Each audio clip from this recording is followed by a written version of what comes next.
A True Martial World, Bab 53.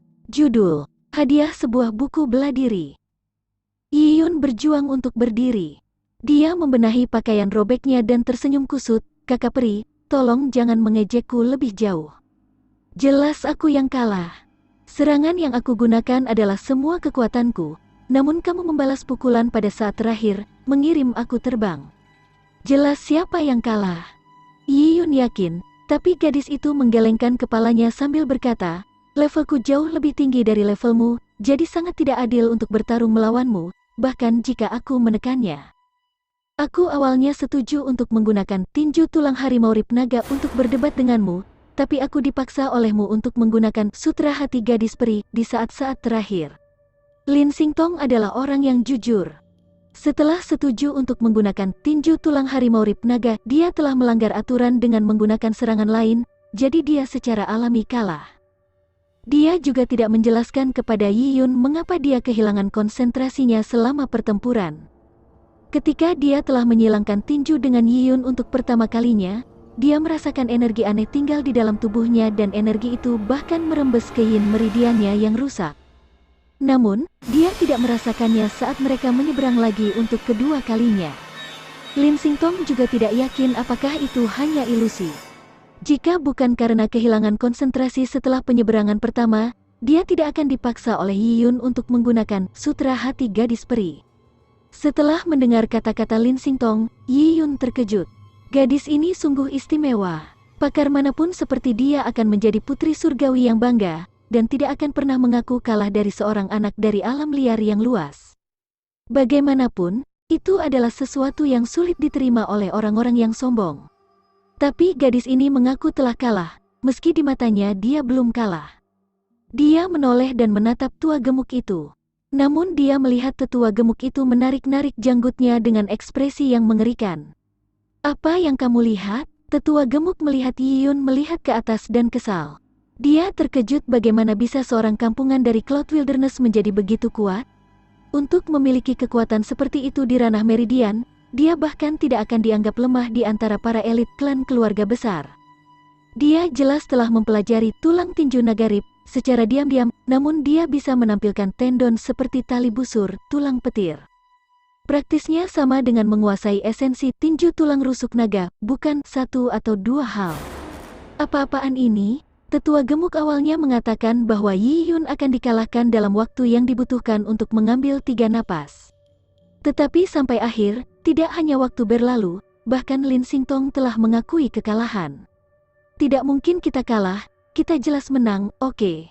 Tetua gemuk itu sangat kesal. Apakah perkiraannya salah?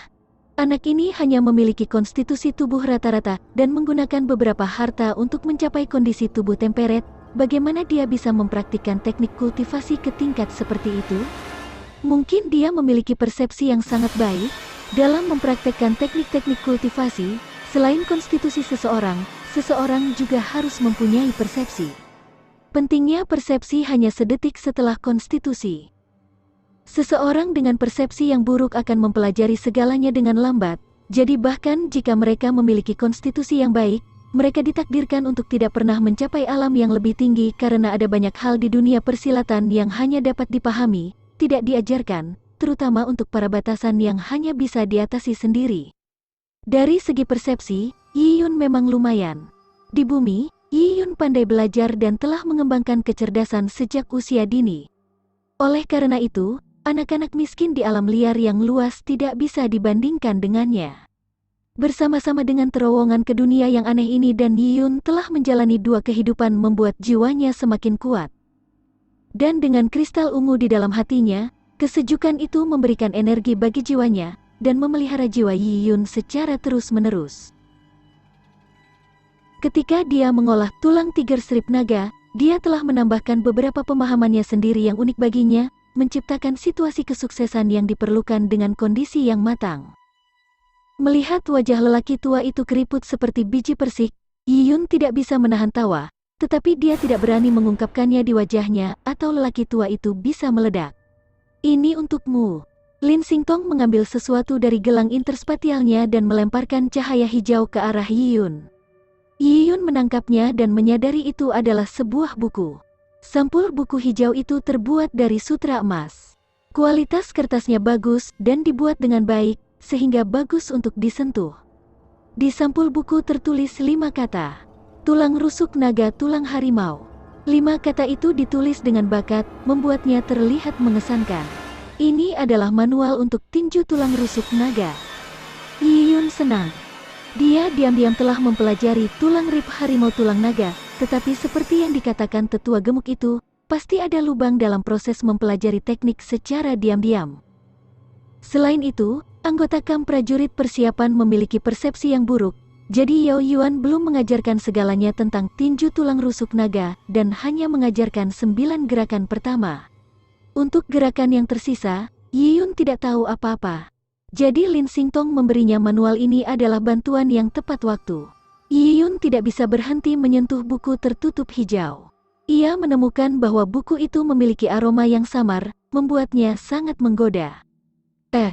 Yi Yun dengan rasa ingin tahu membalik manual dan menyadari bahwa manual tersebut terdiri dari gambar orang dalam berbagai pose.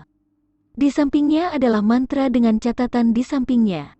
Catatan itu ditulis dengan warna lain, dan hurufnya kecil. Tulisan tangannya sangat indah dan memiliki bau misterius yang terkait dengannya. Kemungkinan besar itu adalah tulisan tangan gadis ini. Catatan ini dengan jelas ditambahkan kemudian dan menjadi milik pemilik manual. Yi Yun terkejut, ini pasti tulisan tangan Lin Xingtong. Dengan tingkat pelatihan Lin Xingtong dan pemahamannya tentang seni bela diri, catatannya untuk tulang tinju naga rib tiger akan menjadi luar biasa.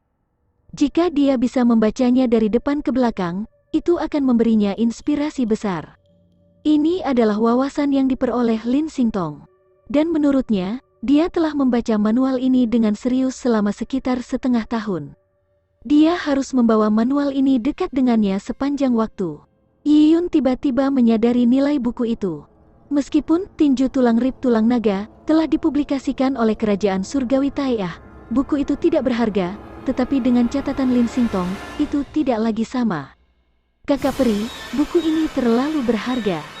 Aku tidak bisa memilikinya. Catatan ini adalah wawasan dari pemahaman kamu sendiri. Bukan apa-apa, aku sudah ingat semua catatanku. Aku telah membaca tinju tulang harimau rib naga ini dari sampul ke sampul. Itu tidak akan berguna bagiku. Dengannya, kamu mungkin bisa mendapatkan inspirasi. Ini, Yi Yun menerima buku itu setelah melihat desakan Lin Xingtong. Dia benar-benar menginginkannya. Ini tidak hanya menjadi inspirasi, tapi juga penyelamat. Dengan buku ini, dia bisa menguasai seluruh rangkaian tinju tulang rusuk naga. Saat Yi Yun merasa bersalah menerima buku itu, tetua gemuk itu mengeluarkan suara yang tidak tepat waktu. Bah, jika kamu mau, katakan saja, berhenti berakting. Yi Yun tersedak mendengar itu. Orang tua ini sangat menyindir dengan kata-katanya. Ini pasti bentuk balas dendam. Penatua gemuk dan muridnya Lin Xingtong memiliki karakter yang berlawanan dengan ekstrim. Tidak diketahui bagaimana mereka bisa bergaul dengan baik. Baiklah, berhenti menatapku. Kamu telah membuktikan kekuatanmu. Aku akan menerima bahwa kamu tahu 1 atau 2 hal tentang tinju tulang rusuk naga. Kata lelaki tua itu sambil mengelus jenggotnya. Itu adalah penegasan kekuatan Yi Yun. Sebelumnya, aku mengatakan bahwa jika kamu bisa bertahan dalam waktu yang dibutuhkan untuk 3 napas, aku akan memberikan obat ajaib. Aku adalah orang yang menepati janjinya.